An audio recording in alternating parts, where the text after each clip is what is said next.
جماعة وجودا هيبة وجلالا جماعة وجودا هيبة وجلالا جماعة وجودا هيبة وجلالا وأبصرت من زعباجة وجمالا جمالك أنس هيبة ومحبة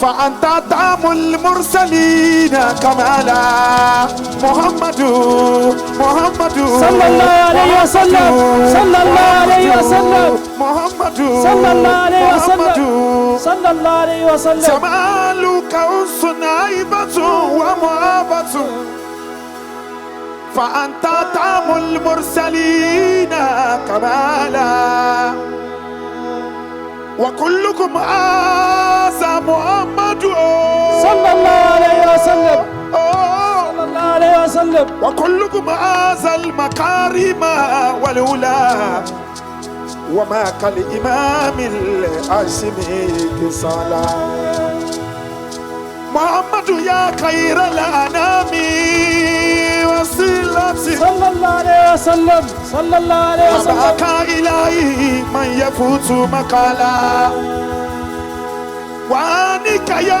خير الأنام وسيلتي منيلي لدى اليوم رهيب نوالا وتيامني بك أجد فالنبي صلى الله محمد عليه وسلم يا بابي تواسي النبي محمد صلى الله عليه وسلم وتيامني بك سرته مجمجما على البر والعجوى أروم صلاة على لا إله إلا على لا إله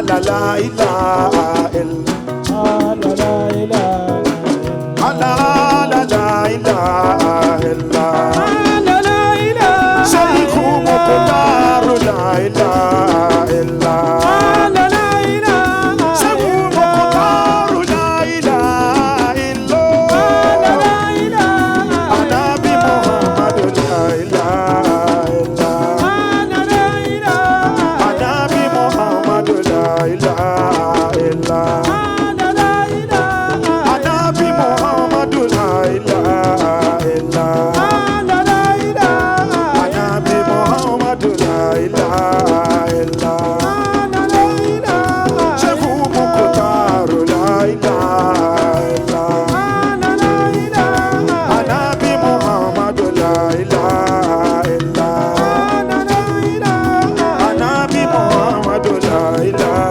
إلا لا لا إله أنا بمحمد لا إله إلا لا لا إله لا لا لا إله إلا لا لا إله أنا بمحمد لا إله إلا لا لا إله Oh yeah, Allah la ilaha illallah. Anabi Muhammadu Allah la ilaha illallah. Anabi Muhammadu. Oh yeah, Allah la ilaha illallah. Anabi Muhammadu la ilaha illallah. Oh yeah, ya Allah, ya Allah. Zikir,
Nabi Muhammadu. Thank you. Ya Rasulallah, Ya Rasulallah, Assalamu alayka, Ya Rasulallah. Jadawi, Ya Rasulallah, Ya Rasulallah. Ayo ko Nabi yo, Ya Rasulallah, Ya Rasulallah, Assalamu alayka, Ya Rasulallah. Oh, Ya Rasulallah, Anabi, Anabi, Anabi, Anabi, Anabi, Anabi, Anabi, Anabi, Anabi, Anabi. Oh, Ya Rasulallah, Ya Rasulallah. Oh, tu vois pas Nabi Muhammadu. Yeah, Ya Rasulallah, Ya Rasulallah. Assalamu alayka, Ya Rasulallah. Everybody wo, Ya Rasulallah. Ayo ba Nabi o, Ya Rasulallah, Ya Rasulallah. Assalamu alayka. Oh, ya kosi, sọ pé Ya Rasulallah, Ya Rasulallah, Ya Rasulallah. Yeah, Ya Rasulallah, Ya Rasulallah. Assalamu alayka, Ya Rasulallah. Ayo bo Anabi o, Ya Rasulallah, Ya Rasulallah. Anabi, Ya Rasulallah, Ya Rasulallah. Assalamu alayka, Ya Rasulallah. Ẹ jọ̀wọ́ torí Ọlọ́run, ẹ bá mi náwó sí bàbá mi, ẹ kàn náwó sí wọn ni. Sọ pé Ya Rasulallah, Ya Rasulallah. Ya Rasulallah, Ya Rasulallah. Assalamu alayka, Ya Rasulallah. Ali Mukhtaru, Ya Rasulallah, Ya Rasulallah. Ali Mukhtaru, Ya Rasulallah, Ya Rasulallah. Assalamu alayka, Ya Rasulallah. Ẹ yóò wá Nabi Muhammad kí ni bàbá lẹ́nu. Sọ pé Ya Rasulallah, Ya Rasulallah. Ọwọ́ ẹ̀dá, ọwọ́ ẹ̀dá, ọwọ́ ẹ̀dá, túrọ̀mọ̀lá, túrọ̀mọ̀lá. Sọ pé Ya Rasulallah, Ya Rasulallah.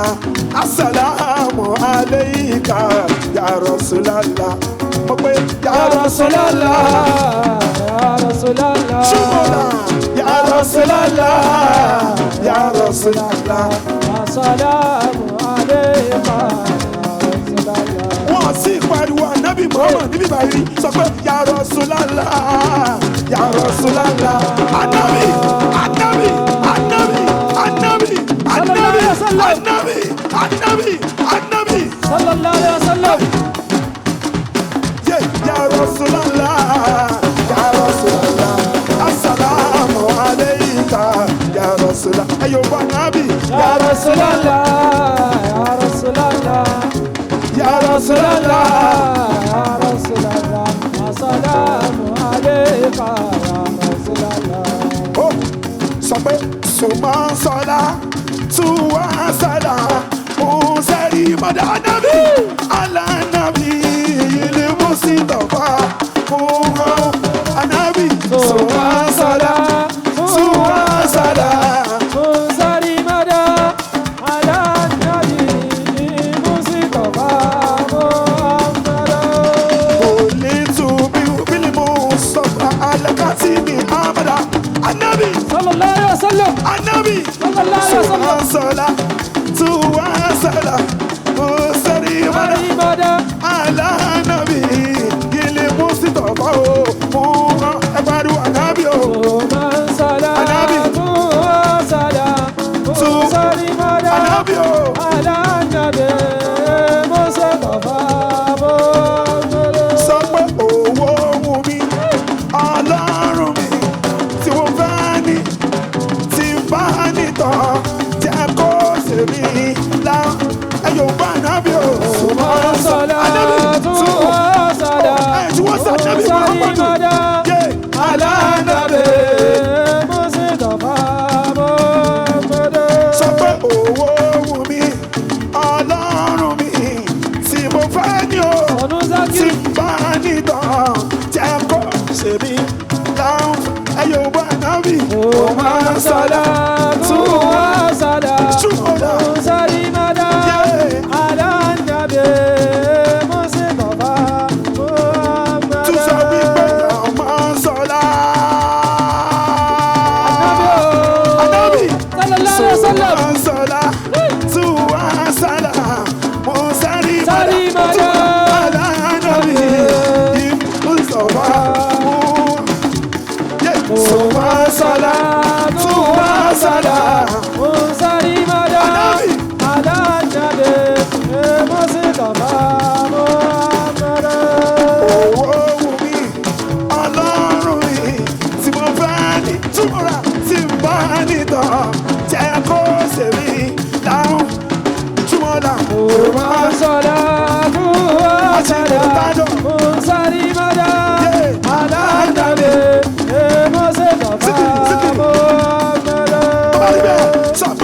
الله يا الله يا الله يا الله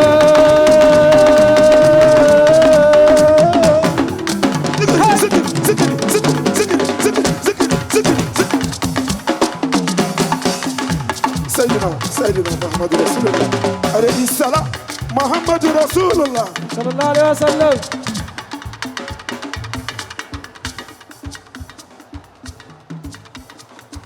اللهم صل وسلم وبارك على سيدنا محمد